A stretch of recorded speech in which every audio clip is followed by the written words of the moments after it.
Quem não conhece, o Abraão Batista, nosso professor visitante, está dando uma grande contribuição aqui das aproximações entre as duas áreas de pesquisa. Ele vai abrir nosso colóquio, com a palestra dele, nosso 29º colóquio.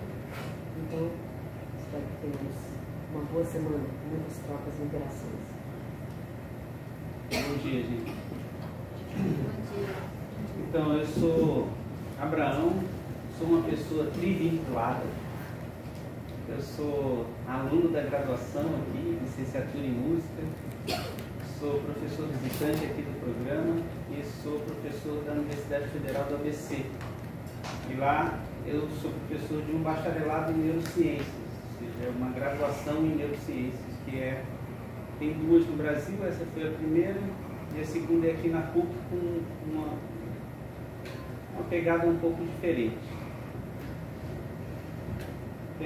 Por causa dessa trivinculação, eu tenho um interesse especial em neurociência da música e vou apresentar para vocês aqui um panorama geral do que pode ser essa área, com um pouco de ênfase, quer dizer, tomando como exemplo uma área que eu sempre atuei. Eu sou fisioterapeuta de formação e desde que eu me graduei até toda a minha vida, eu me dediquei a trabalhar com pessoas que têm dor, principalmente pessoas que têm dor crônica.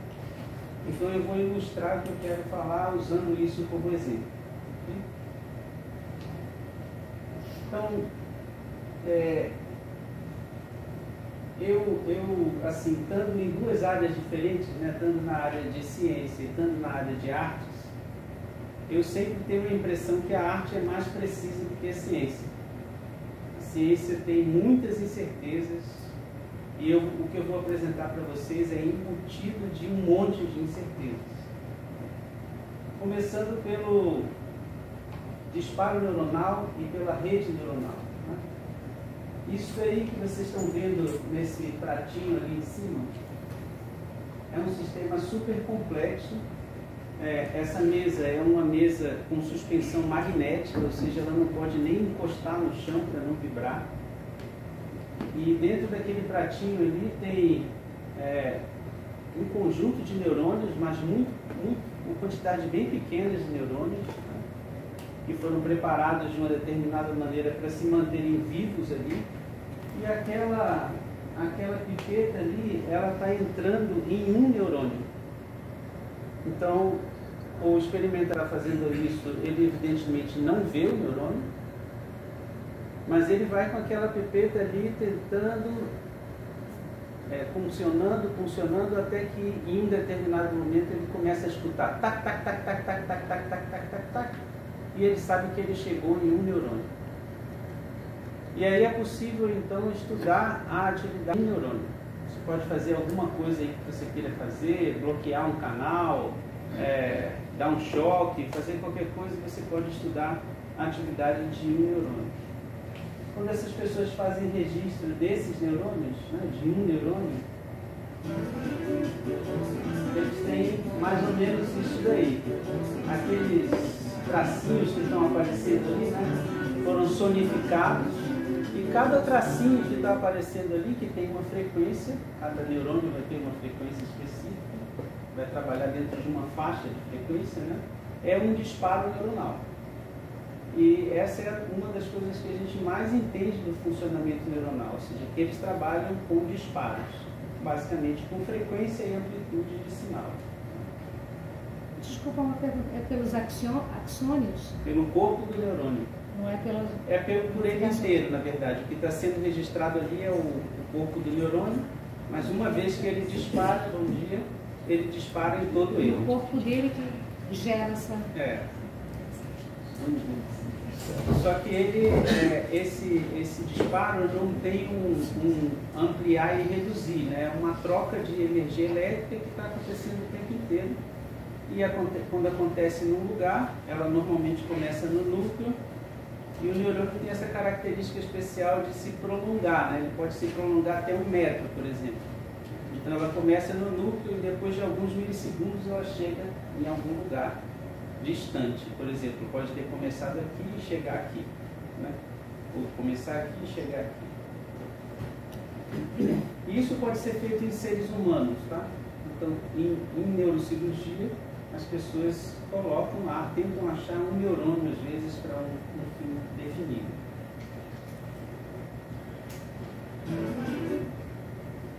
Aqui, a gente vê isso, né?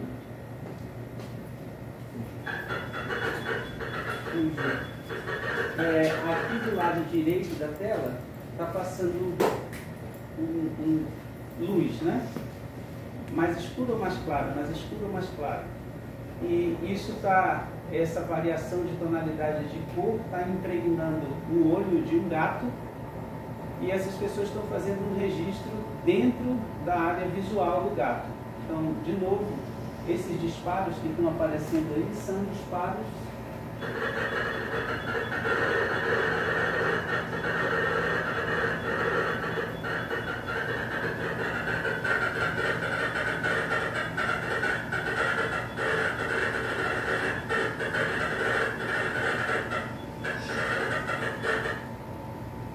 de um neurônio de novo, só que agora num animal vivo, né? Um ser vivo que está sendo registrado, ou seja, essas células da retina, elas disparam de acordo com a luz que ela recebe. Então a variação de luz gera diferentes disparos. E os neurônios funcionam, quer dizer, uma das características dele então são essas. Eles funcionam disparando e repousando, disparando e repousando, disparando e repousando. Mas isso aí é o registro de um neurônio, e a gente tem bilhões de neurônios. E como eles trabalham juntos é muito difícil de saber. Então, o que a neurociência tenta é entender como eles funcionam, como esse conjunto todo funciona. E daí vem a grande imprecisão que a gente tem. Se a gente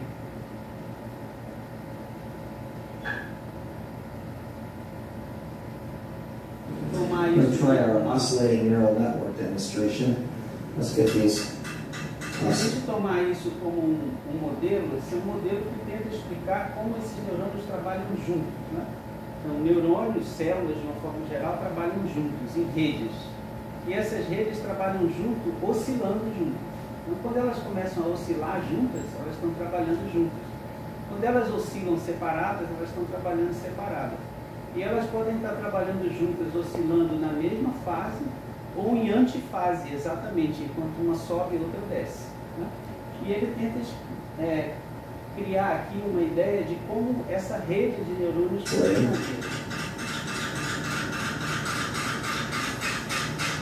Se isso fossem neurônios, eles estão funcionando separadamente. Mas tem alguma coisa que vai unir uma atividade conjunta.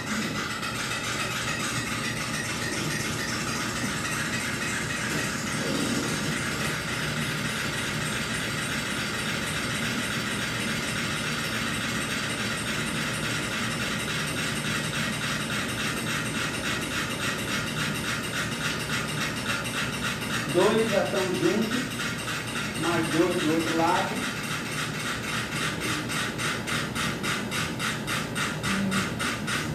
E eles começaram a trabalhar em fase.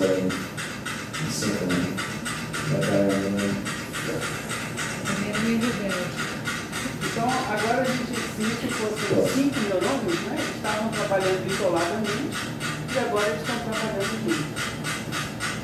Então, esse é um modelo que a gente usa muito. Esse é um modelo que a gente usa muito para tentar entender como neurônios funcionam, porque a gente pode captar a atividade de neurônios e a gente pode ver se eles estão oscilando em fase ou não. E a partir daí a gente deduz um monte de coisa. Desculpa uma pergunta. Foi porque as latinhas estavam fora e elas vibraram e regularizaram ele? Elas começaram a fazer com que a tábua oscilasse de uma maneira e a tábua induziu um funcionamento. O que seriam essas latinhas na gente, a gente não sabe. Né? Tá. Mas, por exemplo, quando a gente se dedica a uma atividade tipo tocar uma peça, tem uma quantidade de áreas, né, uma quantidade de neurônios que começam a trabalhar junto nessa direção definida. Então isso seria um funcionamento de rede, né? Rede neuronal. Nesse caso aqui, a gente está tentando agora fazer isso com seres humanos, né?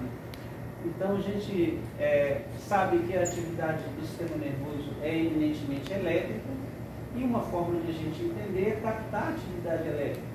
Só que ali vocês viram um registro de um neurônio no gato, ou um neurônio numa cultura de célula, né? E como que eu vou fazer isso com uma pessoa enquanto ela está tocando uma peça, por exemplo, fazendo alguma coisa? Eu não consigo colocar um eletrodo lá até esse momento, até já é possível conseguir, mas não daquele jeito, e ver o que ela está fazendo. Então eu posso captar a atividade de muitos neurônios. Tipo, eu coloco um microfone no meio dos Maracanã e capto a atividade, as vozes de todo mundo juntos. E eu digo, isso está funcionando dessa maneira. Eu não sabia que precisaria a superfície oscilando para eles ficarem iguais. Em fase. Então precisa mesmo dessa superfície vibrando junto. Se não tiver isso, eles não vão funcionar em fase? Nesses metrônomos, que são sistemas mecânicos, não. Agora, no nosso, que é um sistema elétrico, a gente precisa entender o que é essa tábua, né? Que a gente não sabe direito o que faz para... Já tenho ideia de quantos milissegundos essa tábua demora para estabilizar, porque você vai tocar o instrumento, não dá tempo de você ficar tocando tudo errado enquanto... O nosso sistema nervoso funciona na faixa dos milissegundos. Então, quando a gente tem, por exemplo, quer registrar a atividade em segundos, isso já é muito distante do que ele funciona. Por isso a eletroencefalografia é uma técnica muito boa, porque a gente consegue captar as coisas na faixa dos milissegundos. Então aqui, por exemplo, esse é nosso laboratório lá na UFBC, e a gente coloca esse cap de EEG na pessoa, né?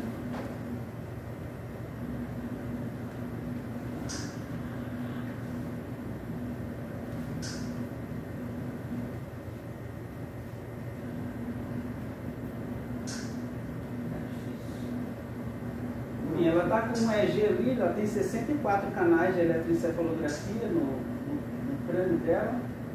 A gente pode captar a atividade dela em repouso. Esse EEG é super sofisticado, ou seja, ela pode até se mover e vai gerar artefato, mas eu consigo limpar os artefatos. E nesse caso, o que eu estou fazendo aí, ó, é aplicando pulso magnético na cabeça da pessoa e captando a resposta. E essa resposta, ela aparece aqui com esses potenciais aqui. E cada uma dessas ondas, esse sobe e desce aqui, me diz uma coisa diferente. Então, se eu sabe na função cognitiva dela, por exemplo, eu quero saber se um determinado potencial que apareceu 45 milissegundos depois do pulso aumentou ou diminuiu de acordo com uma determinada tarefa. Então essa é uma forma de avaliar o que está acontecendo na cabeça dessa pessoa em tempo real, de uma forma mais ou menos naturalística, ou seja, eu não preciso enfiar a pessoa dentro de um tubo para captar a resposta dela. Ela pode até estar fazendo alguma coisa tipo tocar um instrumento que nem eu estava fazendo aqui. Isso aqui a gente faz aqui na UERJ. Tá.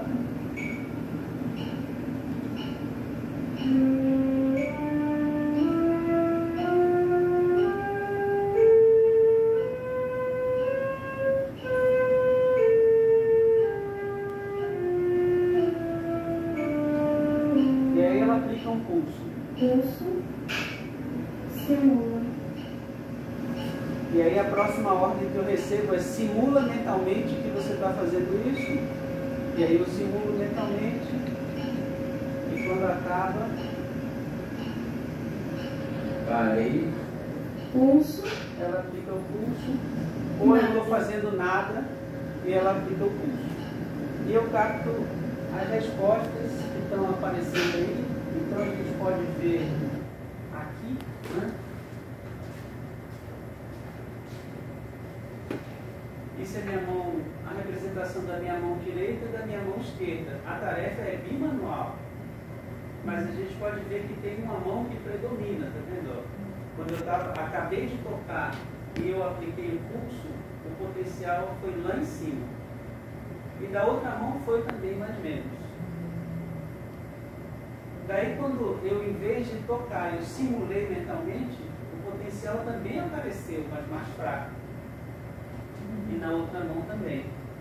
E quando eu fiz nada, o potencial não apareceu. Agora, aqui eu não estou mais captando atividade elétrica, eu estou captando atividade metabólica. Né? Naquela touca a gente incide um laser, uma luz, né? Ele é absorvido e o que volta para o lobo todo me diz qual é o meu consumo de oxigênio e o meu consumo de gás carbônico. Então significa aumentou o consumo de oxigênio aqui, produziu mais gás carbônico, a resposta é maior. Essa é uma forma, então, que eu posso estudar pessoas ao vivo. Por exemplo, a nossa colega lá na UFABC, a professora Patrícia Manzella, ela estuda como dois músicos interagem, como o cérebro deles interage. Né? E especialmente se tem duas pessoas tocando e uma é a líder, como que o cérebro da líder se comporta em relação ao que não é o líder e vice-versa.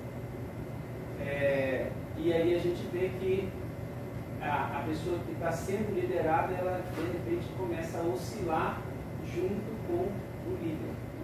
Essa é uma técnica boa porque eu posso me mover, posso pular, posso fazer qualquer coisa e não tem artefato que invade o sinal e se confunde com o sinal elétrico. Então essas são formas que a neurociência usa de estudar o que está acontecendo no cérebro quando a pessoa, por exemplo, está envolvida de alguma forma com a música. Ela tem restrições, né? Ou seja, quando eu estou captando a atividade elétrica, eu não sei exatamente de onde vem aquela atividade. Quando eu estou captando a atividade óptica, a resposta é muito lenta, então eu não tenho uma resolução em tempo real. Meu professor de flauta está ligando. Eu sempre quis conhecer o seu trabalho. Então, as técnicas têm limitações, mas elas vão gerando conhecimento, né, que vai se acumulando aos poucos. Então, a ideia aqui é a gente entender quais são os resultados desses estudos que falam sobre como o cérebro funciona na presença de luz, né? de música. Então, basicamente, esses estudos começam diferenciando, muitas vezes, a gente interagindo com linguagem e com música, né? Porque são duas coisas similares. Então, primeiro, a gente sabe que música é diferente de ruído, né? Tem uma organização no tempo diferente de ruído, tanto no tempo quanto na frequência. E também música tem pulso e música tem tom. E música, especialmente, mas linguagem também, ela permite as pessoas se comunicarem, porém a música começa a ter uma característica diferente da linguagem. Em geral, a grosso modo, o nosso corpo se move com música e não necessariamente se move com linguagem. Então, quando a gente está falando, a gente não se move dentro de um pulso, até porque a linguagem não tem pulso, mas a música tem. Então, a música é sempre um chamado muito forte a se mover com ela. Se a música é um chamado muito forte a se mover com ela, significa que ela envolve de uma maneira muito proeminente o sistema de movimento do cérebro e não só o sistema de ausculta ou de escuta. Então, estudar o processamento da música não é só estudar o processamento do som, como ele entra, mas é estudar também o processamento do movimento. Só que quando você estuda movimento, som, a música normalmente está associada a algum tipo de emoção, ou algum tipo de ideia. Então, ela começa a envolver vários aspectos que não são só simplesmente escutar, né? tem uma ativação muito grande, muito difusa quando a gente está escutando música ou interagindo com música de uma forma geral. E o curioso é que nos organismos biológicos, né, praticamente só o ser humano se move de acordo com a música. A maioria dos animais não se movem com música.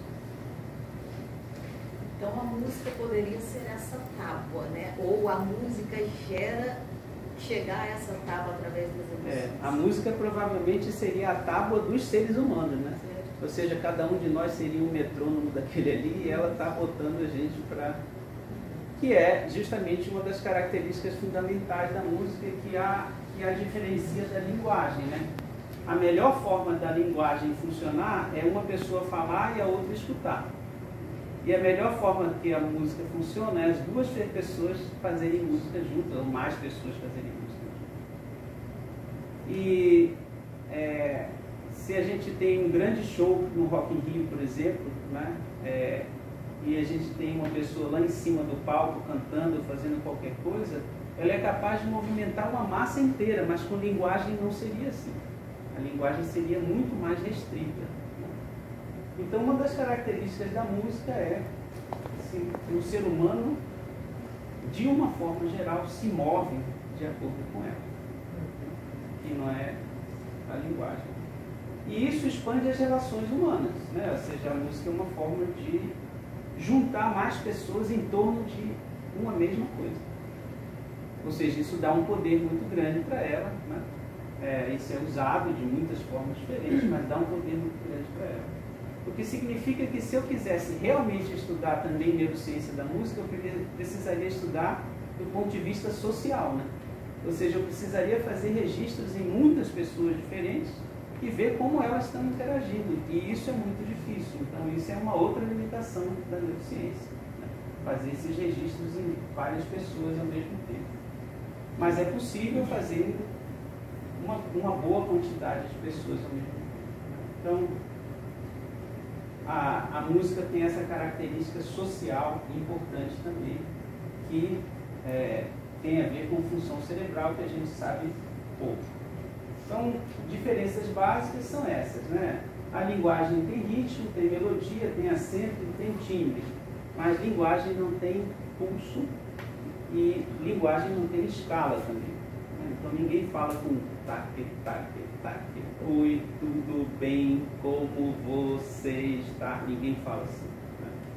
E na música isso é necessário, senão não tem música praticamente, né?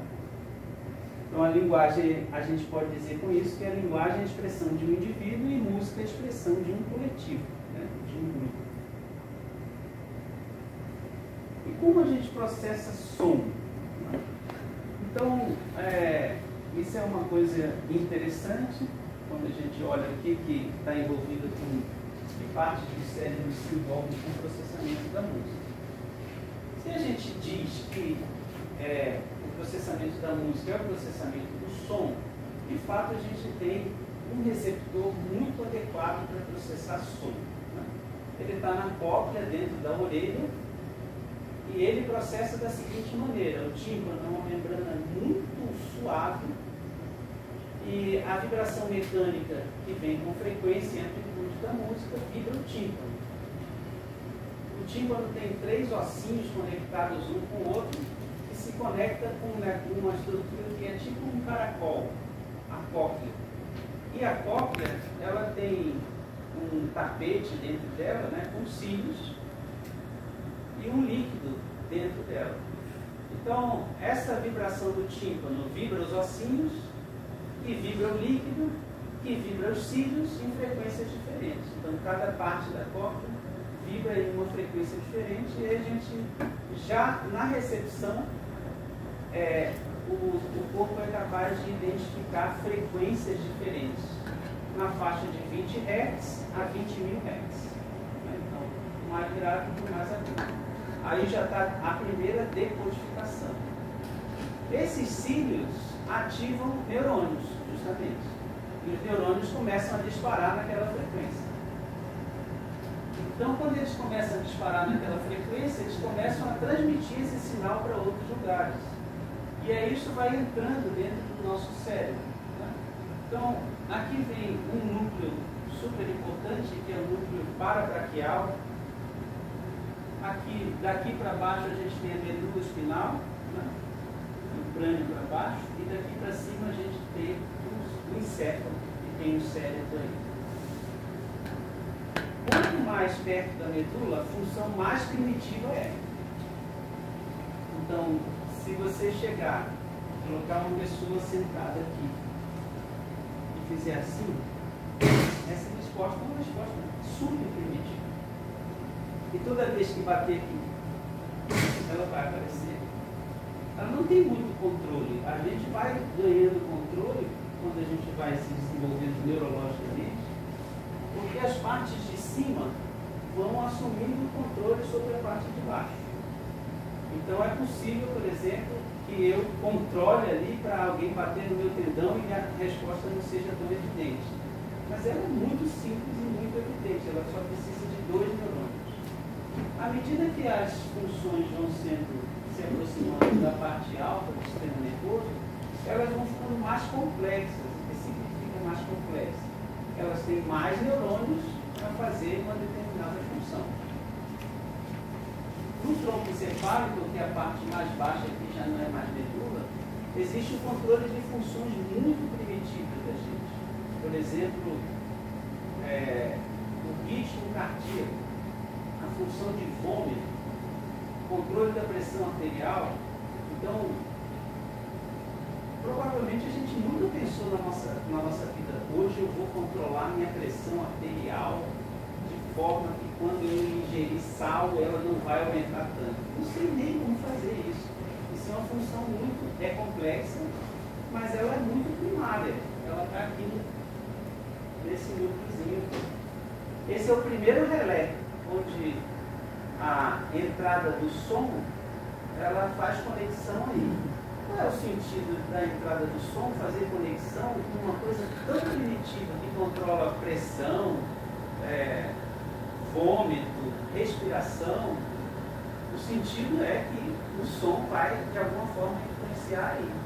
E, de fato, a gente sabe agora que nesse segundo núcleo, que também é muito primitivo, está muito longe de a gente perceber que o som existiu no polígono inferior. Aí já começam respostas autonômicas, ou seja, se eu escuto um barulho, aí imediatamente uma resposta autonômica de luta ou fuga. A frequência cardíaca aumenta, a respiração fica mais rápida, o vaso contrai, e eu não escutei nada. Ainda não chegou na minha consciência, mas o corpo já respondeu de uma forma muito primitiva e muito rápida. Isso significa dizer que o processamento de som dos seres humanos e dos animais, de uma forma geral, que processam som, é muito importante. E é importante para coisas muito fundamentais, tipo lutar, relaxar, né? E que você influencia, por exemplo, se a pessoa estiver em coma, ou seja, a parte mais alta do cérebro dela morreu, mas essa mais baixa não morreu, porque ela continua coração batendo, ela continua respirando, ela tem respostas autonômicas mesmo não tendo consciência. Então essas respostas dependem da consciência. E tudo isso vai em direção a uma região que a gente tem aqui na têmpora, né? Que é o córtex auditivo primário. No córtex auditivo primário, a gente já tem uma tonotopia, a gente já discrimina tons, e isso já chegou à consciência. O mais interessante é que quando a gente olha para o cérebro que processa música, é impossível de você separar as áreas que processam somente som e não incluir as áreas que processam movimento, tato, propriocepção, emoção. Então, quando você escuta música, você ativa tudo isso. Ou seja, se você quer estudar música, processamento de música no cérebro, você tem que estudar o processamento do som, o processamento do movimento, o processamento da emoção e o processamento da cognição, porque ela sempre ativa tudo isso junto. É inseparável. Se você ficar só numa parte, você vai estar limitado. E de novo aí você vê o quanto amplo que é o processamento da música. É um processamento muito complexo, muito amplo, provavelmente muito importante para os seres humanos e para os outros animais. Mas é difícil a gente saber dos outros animais, porque tudo isso acaba em percepção. E percepção é individual e eu preciso te dizer, eu não posso te dizer, você não pode olhar para mim e dizer, ele tem dor. Porque dor é uma percepção. Eu experimento da minha forma, ela experimenta da forma dela, cada um experimenta de uma maneira diferente, assim como emoção. Você pode me dizer, ele está com cara de que está com dor. Ou seja, estou expressando isso, mas não necessariamente que eu estou com essa percepção. Então, como isso é uma percepção, a gente tem que estudar do ponto de vista do que as pessoas relatam, a percepção. Então, aqui a gente tem tudo isso. A cópula é sensível a som e vibração, um núcleo parabraquial que integra esses sinais todos e é muito interessante porque integra vários outros sinais. O polígono inferior, que codifica já consonância, dissonância, ou seja, a gente, muito antes de se tornar consciente, o nosso corpo já sabe se o som é consonante ou dissonante, por exemplo. O planejamento e execução de movimentos. E o que é interessante, essa área de sensação somática, né, sensação da pele, do movimento e tal, ela processa coisas na faixa dos 10 Hz aos 10 kHz. A gente tem muito receptor para isso, por exemplo, na pele, no peritônio, no periósteo, que forma os ossos, né, e nos órgãos sexuais. Isso significa dizer que se eu tenho um receptor para 10 kHz na minha pele, a minha pele processa vibração da música. Isso significa dizer que o meu cérebro não entende música ou som só com a orelha. Ele entende com a pele, entende com a forração interna da barriga, entende com os órgãos sexuais. Tudo isso recebe a vibração e informa a parte sensitiva somática do meu cérebro, está vibrando aqui embaixo. Isso influencia. Por isso, quando a gente vai num show que tem um subwoofer muito potente, a gente sente aqui nas regiões. Exato. A frequência bate baixa. aqui direto. Pode falar de novo que falou sobre essa percepção da consonância, da dissonância? É porque é muito difícil de acompanhar para mim, né? Tá. Muito novo, estou tentando pegar tudo. Algumas coisas. Os sons que a gente sente como consonantes ou dissonantes, né, ou seja, que vibram em fase ou que não vibram em fase, eles, a gente consegue, o nosso corpo reage a eles muito antes de a gente tomar consciência de que eles são consonantes ou dissonantes. Isso provavelmente tem uma função protetora, de novo, uma função, né? Você reconhece um choro incomoda desde as vísceras, porque incomoda antes de virar consciente. Antes de virar consciente, ele já aumentou a minha frequência cardíaca. Isso é protetor, né? Ou um barulho ameaçador, a gente reconhece muito antes de se tornar consciente. Professor, só mais uma pergunta. Eu estava ouvindo essa explicação, fiquei pensando que talvez a dança também, de uma forma diferente, ela vai ativar tudo isso, porque tem uma relação com o som, com o movimento. Só que nós na música, o trabalho é em cima do som. E o dançarino, o trabalho dele é em cima do movimento. Existe algum estudo comparativo no sentido dessas ativações de áreas cerebrais, entre música e dança? Eu não conheço, mas por que você diz que o nosso trabalho não é em cima do movimento? A gente realiza o movimento, mas a gente molda o som. Então a gente realiza o movimento para chegar a um determinado som, uma determinada nota, atingir uma nota, fazer um timbre, fundir o nosso som com um naipe, com uma banda. E por que isso não é uma dança? É também, mas eu digo exatamente isso. No cérebro, isso é exatamente igual, porque, por exemplo, um bailarino ele está trabalhando sobre o som. Também imagina, ele tem que processar o som, ele está ali o tempo todo na música. Mas a preocupação dele, a arte dele acontece no próprio movimento, ele está burilando o movimento. Né? Eu nunca li um trabalho que comparou, né, dançarinos com músicos. Mas eu fiz um trabalho, está acabando, um trabalho de mestrado de um dançarino que também fez neurociência, e a gente viu um resultado que a gente não esperava. Né? Então, ele queria entender a função de uma determinada parte do cérebro no reconhecimento de emoções. Então, ele expôs dançarinos a imagens de dança expressivas ou inexpressivas. E as pessoas tinham que graduar o que elas sentiam de emoção naquele momento. Né? E o curioso, que era totalmente fora do que a gente esperava, é que a gente imitou um trabalho anterior. A gente estava querendo reproduzir o trabalho anterior, que é um trabalho alemão. E nesse trabalho, as pessoas dançavam de forma expressiva ou inexpressiva, mas tinha uma música de fundo, mas não era coerente com a dança. Então era uma música erudita, ou uma música pop, ou o som da respiração da pessoa. E o que a gente viu foi que a incongruência, né, entre a música e o movimento gerou uma atividade cerebral altíssima. Não sei, a gente não sabia o que é. Tipo, a pessoa sentia a incongruência, não sei exatamente o que era, entendeu? Mas não é exatamente o que você está falando, mas tem alguma coisa acontecendo aí diferente e ao mesmo tempo similar. A única coisa que eu acho que é importante para falar para músicos é que não existe música sem movimento.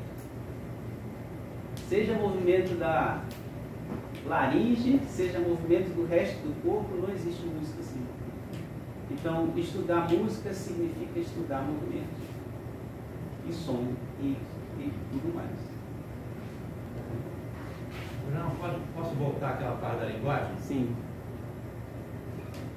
Porque é um assunto que vários autores já tentaram colocar em livros de música como linguagem, talvez sem sucesso entre os pares, né? Trabalhar a semântica, né? Tem um livro do Bergson que trata como verbo, advérbio, mas você fala porque tem linguagem com pulso e tem música sem pulso. Como seria linguagem com pulso? Um rap. Existe, pode classificar como música também, mas é uma linguagem. A poesia também, né? A poesia também tem o seu pulso. Não você relatou como uma conversa entre duas pessoas informal. Mas existe linguagem com pulso e existe música sem pulso também. E as várias tentativas de codificar música como linguagem, como pergunta, como resposta durante o discurso musical, como se relaciona com o seu trabalho de ciência, não sei se tem a ver ou não. O meu especificamente não, mas o que você está colocando eu coloquei 2 pontos separados e você está falando sobre as interseções, né? Ou seja, que são coisas mais difíceis de compreender ainda, né? Que seria falar com pulso, tipo na poesia. Eu não tinha me dado conta do rap. Eu não sei o que seria música sem poesia, sem pulso. Tem. A Doriana faz Por exemplo. Mas na música contemporânea. Música eletroacústica, do ruído. Aí ia ser até a minha outra. Música não é só isso. Música, né? O Gabriel pode falar. E qual é o limite entre música e não música?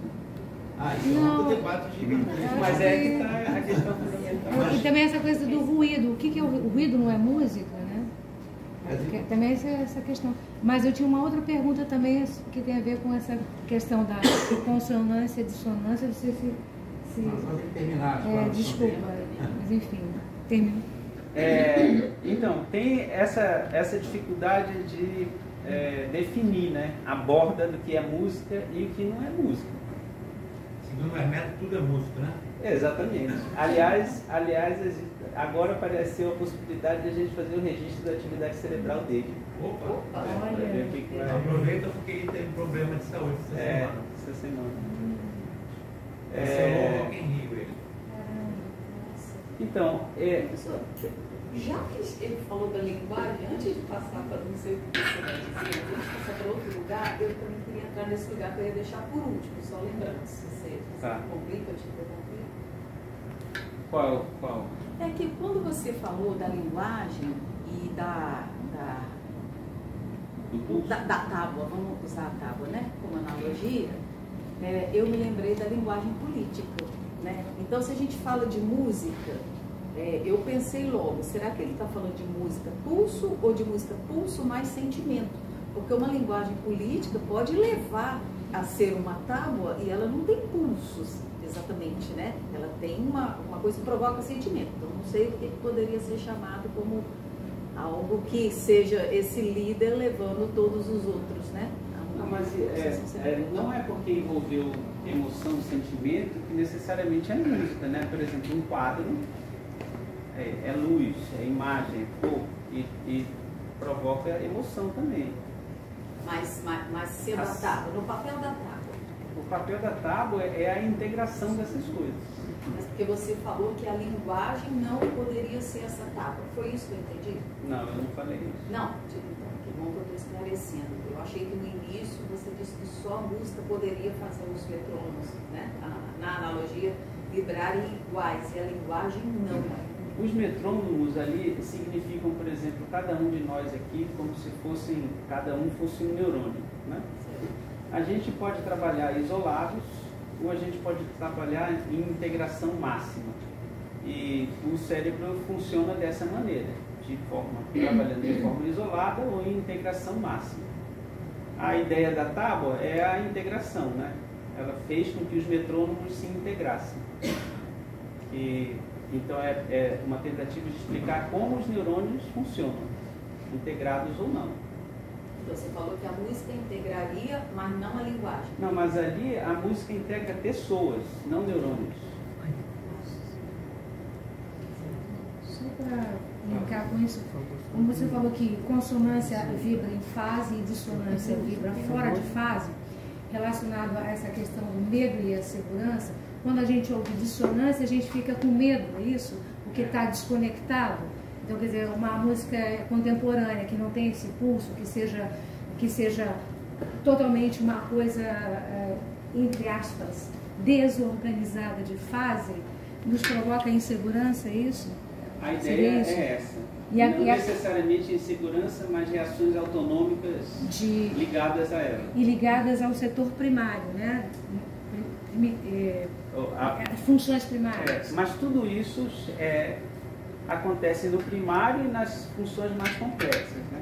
Ali é só para dizer que ela começa já em zonas muito primárias. Mas tudo vai ascender uma vez que eu percebo, chegou na minha consciência, então... E essas funções primárias nos igualam também à nossa herança darwiniana, vamos dizer, da evolução das espécies, né? Essas dissonâncias seriam físicas ou podem ser físicas e culturais? Não, dissonâncias são dissonâncias de vibrações sonoras, nesse caso. Não é dissonância tipo segunda menor? É isso aí. Exatamente. É a vibração do som. Dissonância mesmo. Dissonância do som. Ou consonância do som. Segundo, porque a gente estuda muito, tipo, em outras culturas eles não têm não necessariamente essa codificação da dissonância como é para a música ocidental. É uma classificação nossa, né? Ou vocês têm esses padrões que... Porque dissonância e consonância são fenômenos físicos, né? Independente de você escutar, eles vão existir. As ondas estão... Qualquer ser humano vai reagir ao que a gente chama ligado ao Homo sapiens, né? Nossa espécie. Agora, depois você pode colocar essas consonâncias ou dissonâncias dentro de um contexto que faz com que as pessoas comecem a interpretar diferente. Interpretar uma consonância como legal, uma dissonância como legal e tal. Mas estou falando de reações muito anteriores a isso. Inclusive, esses padrões de música diferentes, talvez respondido ao Davi, né, mas eu não sei responder completamente o que você perguntou. Eles já são objetos de estudo da neurociência. Então, por exemplo, com crianças, né, eles fizeram um experimento onde colocaram as crianças dentro de uma cabine, e quando acendia a luz do lado direito, viam um som consonante, e do lado esquerdo um som dissonante. Né? E as crianças começavam a evitar o som dissonante. Ou seja, ela não está processando, não gosta. Na verdade, era música tonal e música atonal. E elas começavam a evitar a música atonal. Então, de alguma forma, mostrando que é uma reação primitiva. Também o cérebro, quando a gente escuta música tonal ou atonal, ele se organiza de uma maneira diferente. Ele se organiza de uma forma mais cooperativa ou menos cooperativa. Pode-se dizer que foram crianças de diferentes culturas? Ou... Não foram. Nesses experimentos foram crianças de uma cultura só.